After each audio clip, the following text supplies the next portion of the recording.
வைப்பேன். தாய்மாமனை கூப்பிடுங்க அப்படின்னு. அப்படின்னா அப்படின்னு ஒருத்தர் கேட்டார். இப்போ நான் என்ன செய்யறதுன்னு தெரில. அங்கிளா அப்படின்னு ஒருத்தர் வந்து கேட்டார். என்னைய அது அங்கிளான்னு கேட்குறிய? அம்மாவோட பிறந்தா மாமா, அப்பாவோட பிறந்தா சித்தப்பா. இங்கிலீஷில் ரெண்டுக்கும் சேர்த்து ஒரே வார்த்தை தான். என்ன வருத்தம்னா, தமிழில் அம்மாங்கிற சொல்ல ஆ உயிரெழுத்து, இம் மெய்யெழுத்து, இம் கூட்டலா சீக்கொல்ட்டு உயிர் மெய்யெழுத்து.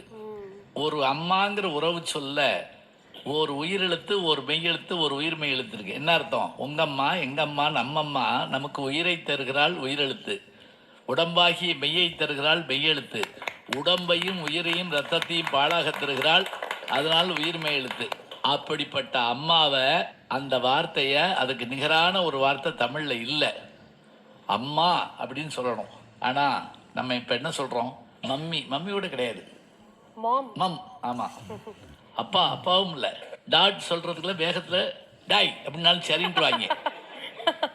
நான் ஒரு வீட்டுக்கு போயிருந்தேன். ஒரு பிள்ளை மம்மம்ட்டு தெரிஞ்சு அப்படியே பேச முடியாத பிள்ளையாக்குன்னு நினச்சி, என்ன உங்கள் அம்மாவை மம்முன்னு கூப்பிட்றேன்னு. நாங்கள் எங்கள் அம்மாவை மம்முன்னு தான் கூப்பிடுவோம்.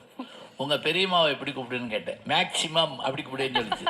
சின்னம்மாவை மினிமம். இப்போ இதுக்கு இந்த முறையே ஆகுமா?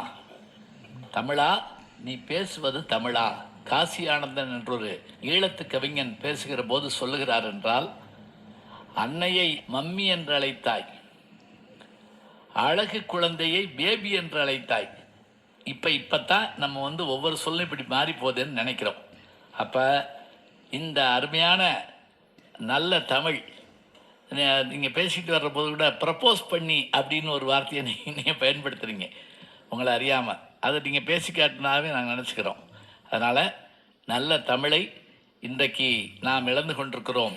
கூவினால்தான் குயில், உருமினால்தான் புலி, கர்ஜித்தால்தான் சிங்கம், பேசினால்தான் தமிழ்.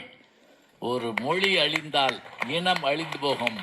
எனவே தங்கிலீஷ் மூலமாக தமிழை எழுதாமல், தமிழை பேசாமல் நாம் நல்ல தமிழில் பேசுவோம். அதற்கு இந்த தலைப்பை எடுத்துக்கொண்ட உங்களை நான் மிகுதியாக